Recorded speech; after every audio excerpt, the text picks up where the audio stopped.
Un encuentro con su palabra, porque secase la hierba, marchitase la flor, mas la palabra de Dios permanece para siempre. Con ustedes, el doctor José Ricardo Arias Quintero.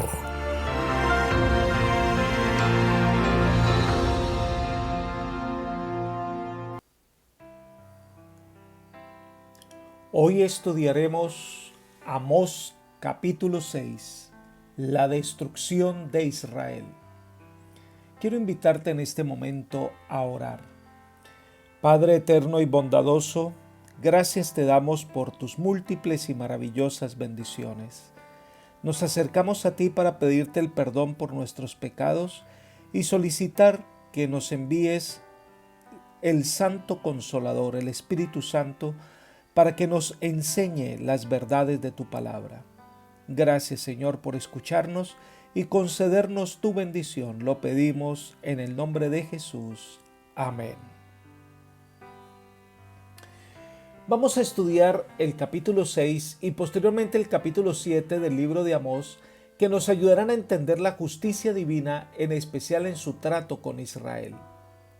El capítulo 6 de Amós parte del tercer mensaje de Amós para Israel, donde se denuncia el desenfreno de Israel, se anuncia una completa devastación debido a su maldad y se muestra una vez más que este pueblo no tiene voluntad para corregir su conducta. Es un pueblo dejado a merced de los resultados ineludibles del pecado, y estos traerán consecuencias terribles para el pueblo en general. Podríamos decir, si solo hubieran reconocido su maldad y se hubiesen arrepentido, las cosas hubiesen sido diferentes. Pero lamentablemente este pueblo no quiso reconocer su maldad, no quiso entregarse al Señor, no pidió perdón y las consecuencias de su pecado son inevitables. En la primera parte del capítulo se describe un estado de complacencia propia e imaginaria de seguridad, especialmente en los dirigentes de Israel. Esta es la sección que va del versículo 1 hasta el versículo 7, y hay varios elementos que vamos a tomar en cuenta. Leamos el versículo 1. Ay de los que reposan en Sión y de los que confían en el monte de Samaria, los notables y principales entre las naciones, a quienes acude la casa de Israel. El primer llamado se debe a la confiada manera de vivir tanto de los habitantes de Judá como los de Israel. Viven para su complacencia propia. Pero también se destaca que los israelitas vivían confiados de que nada les pasaría. Samaria era una ciudad inexpugnable que daba sobre un monte que dominaba una pequeña planicie, tanto que el poderoso ejército asirio le tomó casi 2 años para tomarla.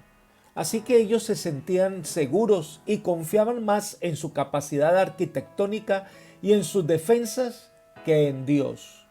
Pero la censura también incluye a los líderes del pueblo. Dice, ay de los notables y principales entre las naciones a quienes acude la casa de Israel. Israel ostentaba con orgullo la posición privilegiada que Dios le había otorgado, aunque no obedecían a Dios.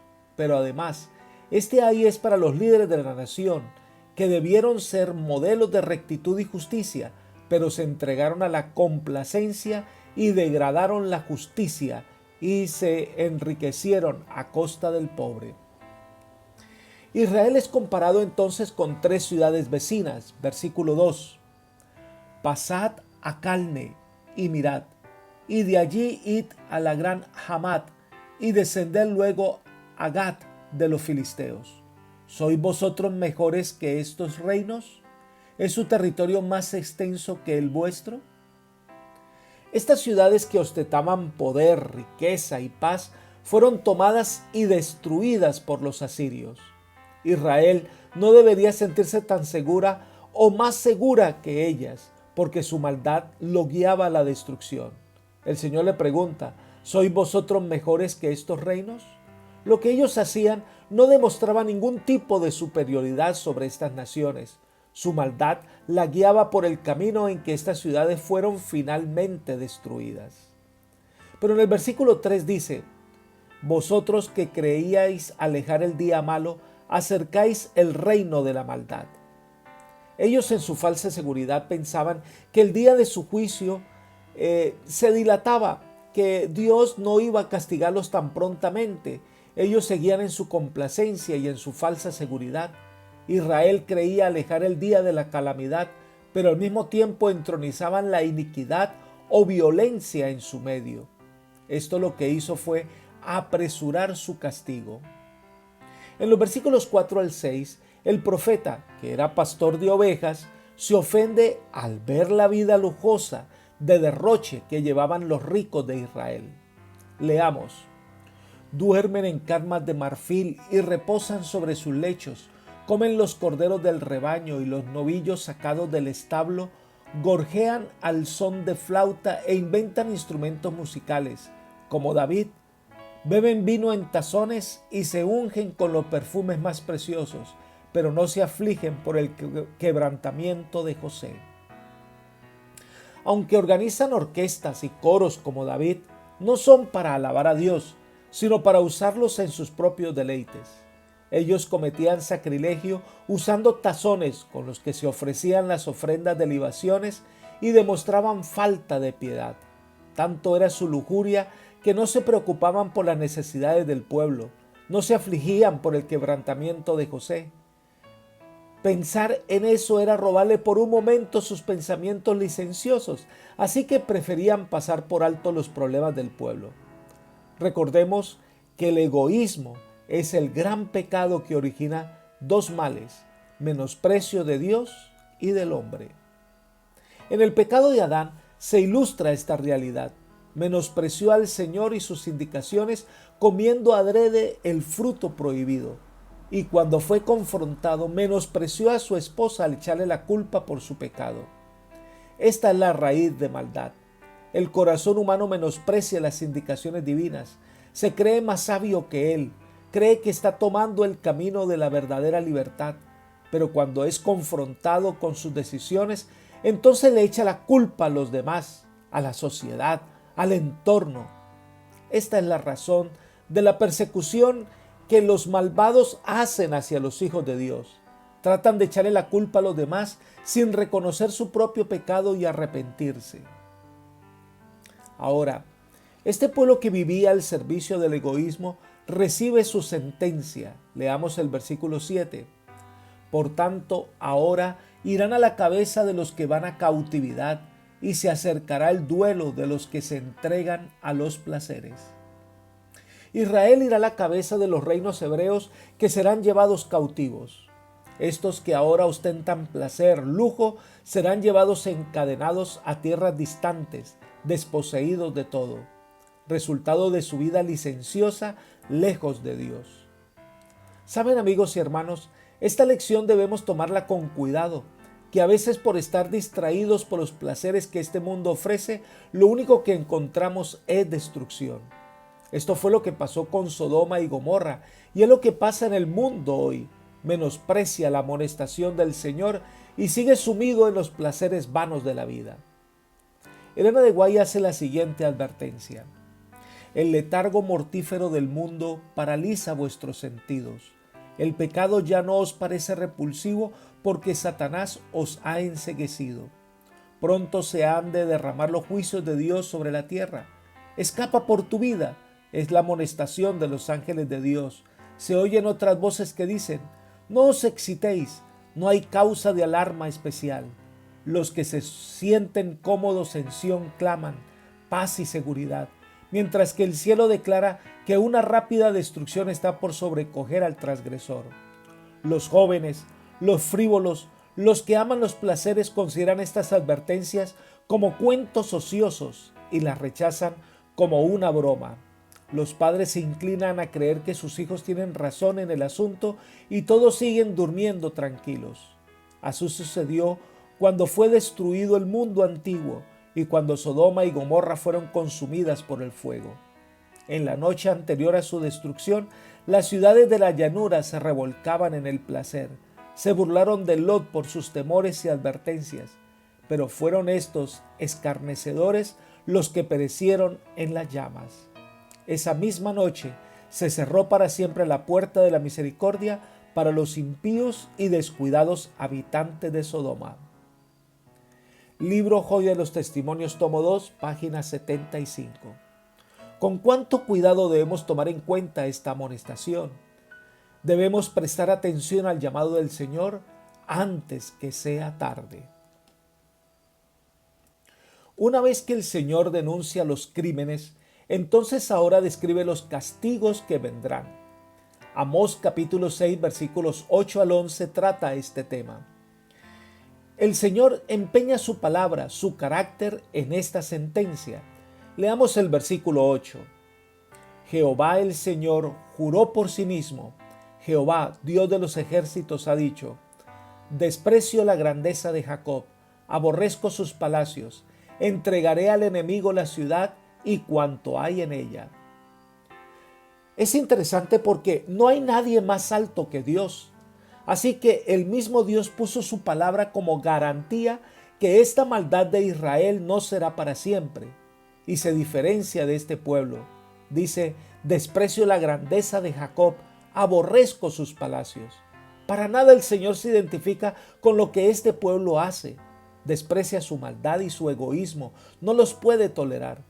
Dios no puede tolerar el pecado. Es contrario a su carácter de amor y justicia. Porque si es malo que una persona desperdicie el dinero que ha ganado en cosas innecesarias, ¿cuánto más este pueblo que derrocha a costa del fraude y cometiendo injusticia al pobre? Esto es algo que Dios no puede tolerar. Leamos el versículo 9. Acontecerá que si 10 hombres quedan en una casa, morirán.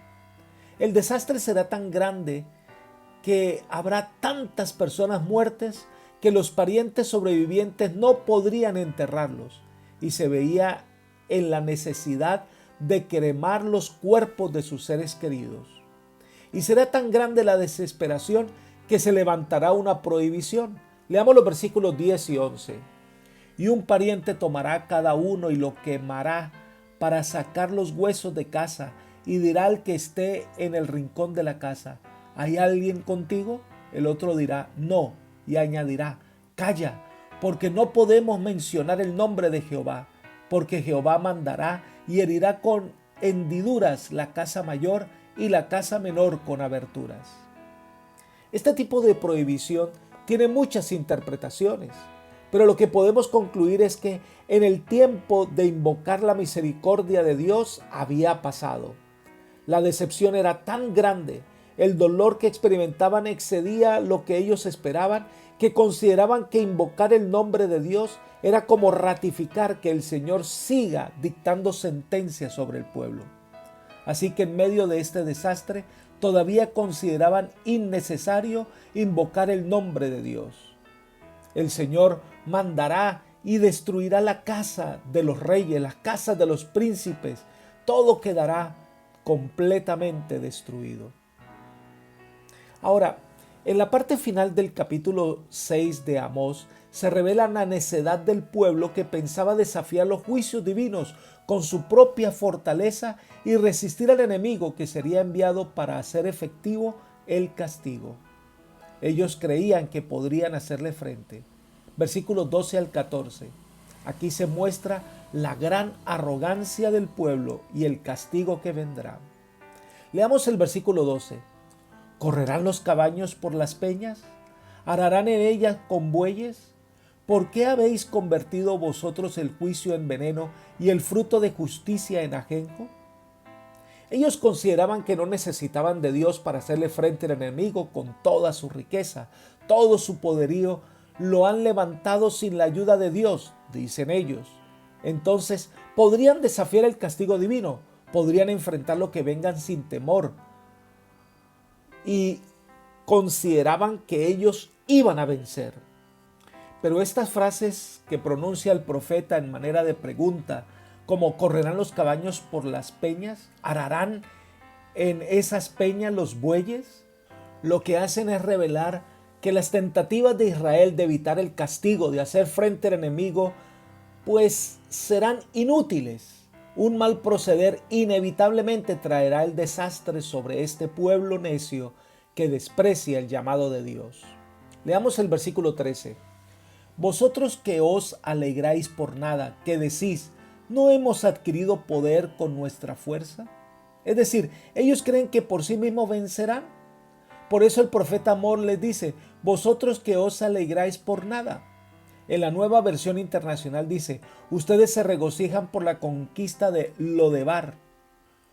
Lodebar significa tierra árida, hostil y seca, donde no crece el pasto, ni produce fruto la tierra.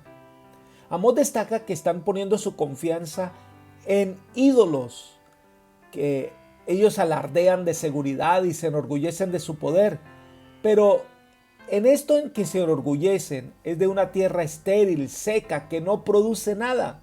Eso es la adoración a los ídolos. Están poniendo su fe en lo que no existe. Por eso colocan su confianza en nada. Y entonces se da la sentencia final, versículo 14. Pues de cierto, casa de Israel, dice Jehová, Dios de los ejércitos, levantaré yo sobre vosotros a una nación que os oprimirá desde la entrada de Hamat hasta el arroyo del Arabá. Los asirios vendrán como instrumentos de la ira de Dios y los invadirán desde el norte hasta el sur, los destruirá y en lo que confiaron, ¿de qué les sirvió? De nada.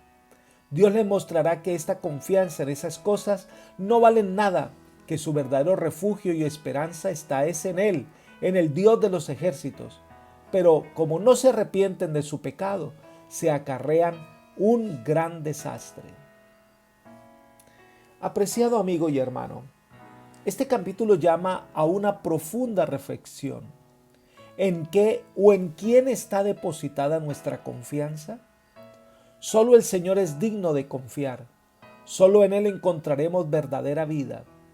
No cerremos nuestros oídos a su llamado de amor. Respondamos y entreguemos nuestra vida al dominio del Espíritu Santo, el único que puede traer paz y seguridad a nuestra vida. Que el Señor hoy te bendiga y llene tu corazón de paz. Es mi oración por ti. Amén.